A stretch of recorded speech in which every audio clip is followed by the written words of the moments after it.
when you feel like you're breaking at your most is probably when you're about to experience your biggest shine. My name is Tamillia Gosa Chapa. I am originally from Aurora, Colorado, but I have lived in Phoenix, Arizona for like almost 16 years. So the question is, what gave you the courage to step into your own?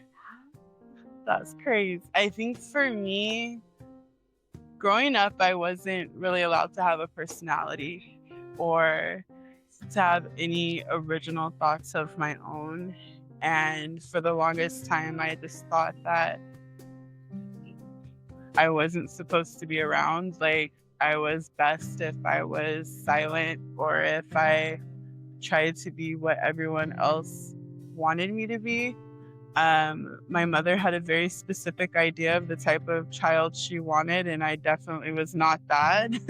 I'm an Aquarius, so I'm rebellious by nature. I always wanted a space where I could just be myself, where I could express the things that I was interested in. I always knew I was different, but I didn't know what that meant. I later in life found out that I have ADHD and I'm on the spectrum. Super neurospicy, and that actually brought a lot of healing for me, because instead of thinking I was broken or lazy or something was wrong with me, I just learned that my brain processed different. What that also made me want is for other people that didn't feel like they could be seen or they could express who they are. I wanted them to know that there are people out there that will absolutely love them for who they are. I'm also formally elected, which is weird as shit because I never wanted to be elected. But my whole campaign was I wanted other people to see themselves, and I wanted them to know that they didn't have to be polished. They didn't have to talk properly.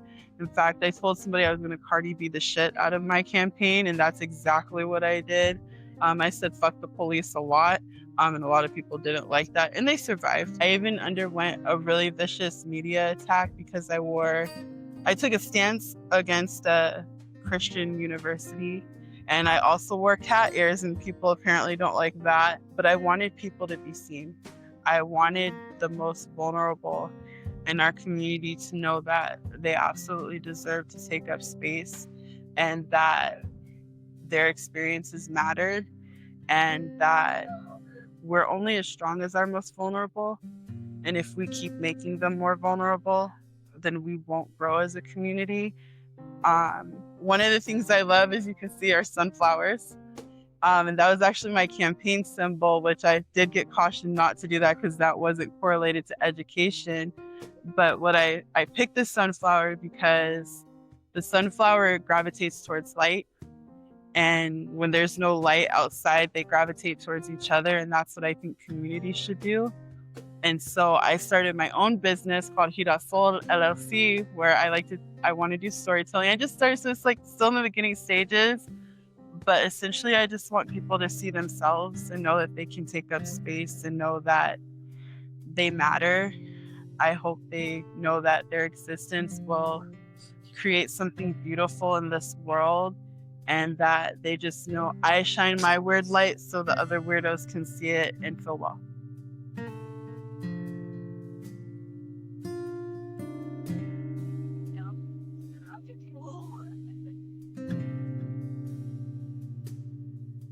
It's always the darkest before dawn.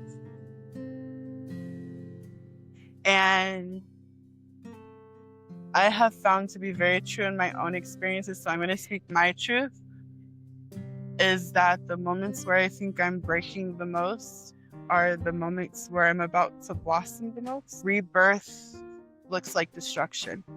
When you plant a seed and it's growing, that seed has to break out of that capsule or shell that it's in order to grow. And so when you feel like you're breaking at your most is probably when you're about to experience your biggest shine. So it's always the darkest before dawn, and growth looks like self-destruction. But in order for a star to shine, it has to explode. So that's my words of wisdom.